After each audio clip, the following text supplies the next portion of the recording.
We're here at Two Mountain Winery, and one of the owners, Patrick here, is gonna kind of take us through the process of how you guys make your wine. And we have these beautiful grapes. What are these? This is Syrah. Okay. So what's gonna happen to these? So these were picked out of the field this morning, and they're picked into these bins, and from here they're gonna get dumped into the destemmer crusher. It didn't take long before Patrick put me to work. First things first, though, he had to teach me how to drive a forklift. Here we go. Maybe. Woo! And you're gonna drive up towards that machine. That's good for now. And we'll just park it because the hopper. We'll wait. Yeah! The grapes are then dumped into the destemmer crusher. So inside of the machine there's a basket with some holes in it that spins around.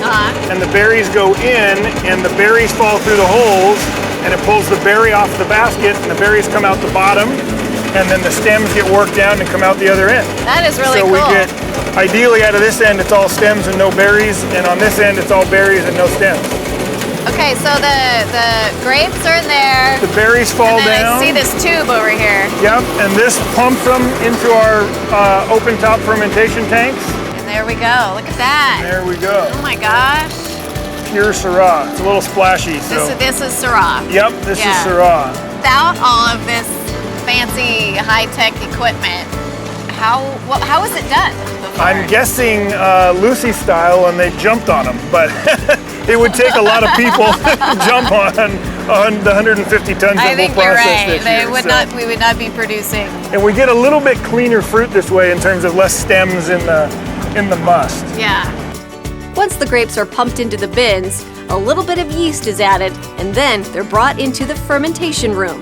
What do we have here? This is Merlot, and this is about 2/3 of the way through its fermentation process. So this fruit was brought in, I think, last Tuesday. Wow, I mean, it's strong. It is. It's great smell, and the heat coming off of it, we like to feel that. That means we've got a healthy fermentation going on.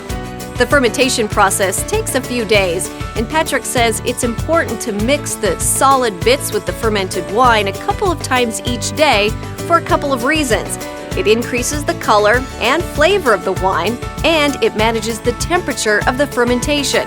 This process is called punching down. I just drove a forklift, I can do anything. Feeling very empowered.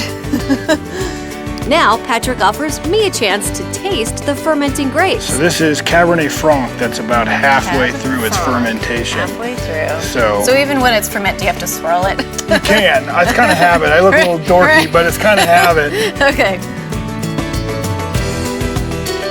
Wow, that's good. So you can start to get an idea of what it's going to taste like at this point.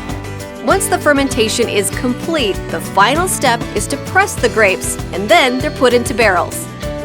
What makes a good wine grape? Because they're completely different than the stuff that we buy in the grocery store. So things we look for in quality-wise for wine grapes, and especially for our high-tier programs, is we're looking for a balanced vine. We're looking for smaller berries and looser clusters. So sort of the opposite of most other agriculture products where you want bigger and more and more and more, and it's all about yield. We're looking for balance. So generally, the lesser the crop, the higher the quality, but you're kind of trying to hit that sweet spot. I didn't realize that making wine is such a simple process, but I'm still going to leave it up to the professionals. Well, I can tell that you and your brother have a good time. So We do. And I think it shows. Well, thank you. Thank you. Thank you so much for coming in.